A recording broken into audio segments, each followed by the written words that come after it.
الرحیم وبه نستعین انه خیر ناصر و معین وصلی علی محمد و آلہ الطیبین الطاہرین رب اشرح لی صدری ویسر لی امری واحلل عقدۃ من لسانی یفقہوا قولی۔ عید سعید فطر کے مبارک اور بابرکت اور بامسرت موقع پہ تمام عالم اسلام کو بالخصوص مسلمانان کشمیر کو مبارکباد پیش کرتا ہوں۔ یہ عید سعید فطر جو ماہ مبارک رمضان جو کہ ماہ برکت و رحمت و عظمت والا مہینہ تھا جو گزر چکا، اور ہم ابھی عید کے اس مبارک موقع میں آ رہے ہیں۔ ہمیں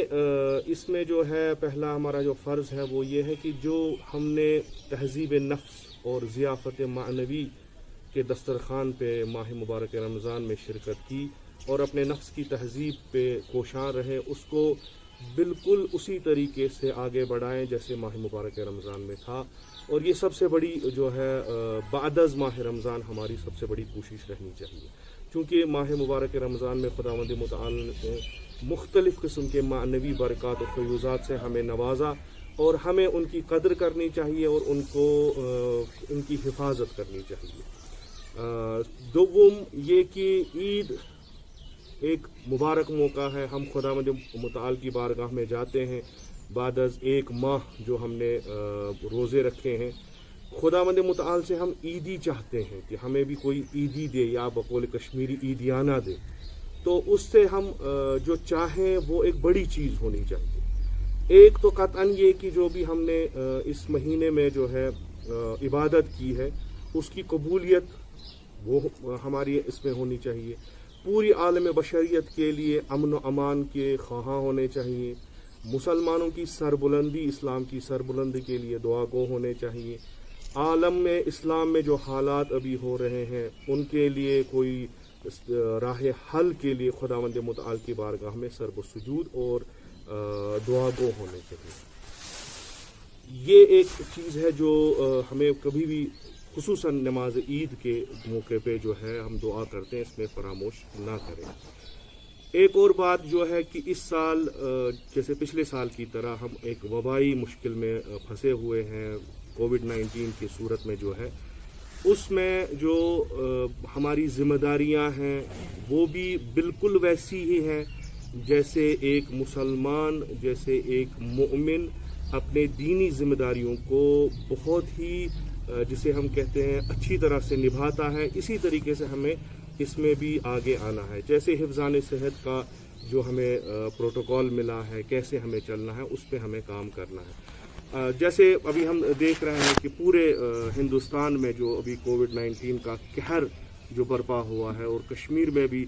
جو ابھی کیسز رائز ہوئے ہیں، اس کے مد نظر جو ہے ہمیں بالکل اسی طریقے سے عید منانی ہے جیسے ماہرین صحت کہتے ہیں، جیسے گیدرنگز ہمیں نہیں کرنی ہے، نمازیں اگر ہم گھروں میں ہی پڑھیں تو بہتر ہے۔ ویسے بھی تقریباً میرے خیال سے سب جو ہے ادارہ جو انجمنیں جو جتنے بھی ہیں انہوں نے سب نے فی الحال معطل ہی کی ہیں عید کی نمازیں، جو ایک صحیح قدم بھی ہے، چونکہ ہمیں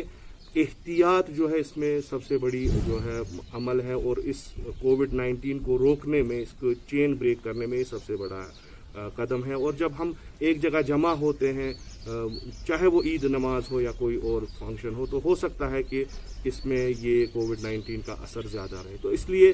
یہ بھی ایک شرعی ذمہ داری ہے۔ اس میں کوئی اس کا یہ نہیں ہونا چاہیے کہ شاید اگر ہم عید نماز جماعت میں نہ پڑھے تو شاید ہم نے کوئی بڑا گناہ کیا، نہیں۔ آج جو ہے آج کے حالات میں مسلمانوں کی ذمہ داری یہی ہے کہ اس کو نہ بڑھنے دے، تو اس کو بڑھنے سے روکنے کے لیے سوشل گیدرنگز اور ریلیجس گیدرنگز کا جو ہے وہ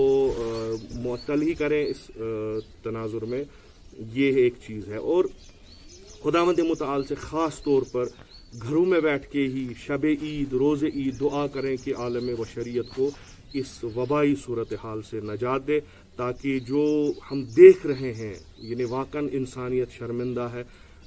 جیسے ہندوستان میں ہم دیکھ رہے ہیں کہ شمشان گھاٹوں پہ مختلف جگہوں پہ جگہیں نہیں ملتی ہیں لوگوں کو جلانے کے لیے، لوگوں کو دفنانے کے لیے، ایک بہت عجیب غریب صورتحال بنی ہوئی ہے۔ تو خدا سے دعا گو رہیں کہ ہمارے کشمیر میں ایسے حالات نہ ہوں، اور ان ان جگہوں کو بھی خداوند متعال اپنی رحمت و مغفرت سے نوازے کہ وہاں پہ بھی جو حالات ہیں خدا ان کو بھی اس بیماری سے نجات دے۔ مسئلہ جو ابھی ہے جو تھا بھی وہ فلسطین کا ہے، جیسے امام خمینی رضوان اللہ تعالیٰ علیہ نے فرمایا کہ فلسطین جو ہے وہ پورے عالم اسلام کا مسئلہ ہے، اور پورے جتنے بھی جہان بشریت میں مسلمان بستے ہیں، اور نہ فقط مسلمان بلکہ جو بھی زندہ ضمیر انسان ہیں وہ اس کے جو ہے مسئلے پر آواز اٹھاتے ہیں۔ جو ابھی جو ہو رہا ہے مسجد الاقصی میں، جیسے مسلمانوں پہ، نماز گزاروں پہ جیسے ظلم و ستم ہو رہا ہے، تو وہ بھی قابل مذمت ہے۔ اور ہم ہمیشہ مسلمان، میں فقط مسلمانوں کا دائرہ نہیں کہہ رہا ہوں بلکہ جو بھی زندہ ضمیر انسان ہے، ہر ماہ مبارک رمضان میں آخری جمعہ کو بروز قدس مناتے ہیں۔ تو اس سال بھی جو سوشل میڈیا پہ ہی اس کا احتجاج ہوا وہ بھی بڑے بہترین انداز میں ہوا، اور یہ بھی اپنے دعاؤں میں شامل رکھیں، اور اس پہ چاہے واٹس ایپ پہ، چاہے سوشل میڈیا کے کسی بھی پلیٹ فارم پہ، جیسے چاہے اپنا وہ احتجاج درج کرائیں جو ظلم و ستم ہو رہا ہے فلسطینی قوم پہ۔ اور انشاءاللہ یہ جو ایک بھرم ہمارا تھا وہ آئرن ڈوم کا، وہ اب ہم دیکھ رہے ہیں کہ وہ ختم ہو رہا ہے۔ جیسے کچھ دنوں پہلے بھی وہ حملے جو ہوئے، یا اس سے پہلے بھی، وہ ایک رعب جو اسرائیل کا بیٹھا ہوا تھا پورے عالم انسانیت پہ، وہ اب ختم ہو رہا ہے۔ انشاءاللہ وہ پریڈکشن بھی پوری ہوگی کہ جس میں کہا گیا ہے کہ اس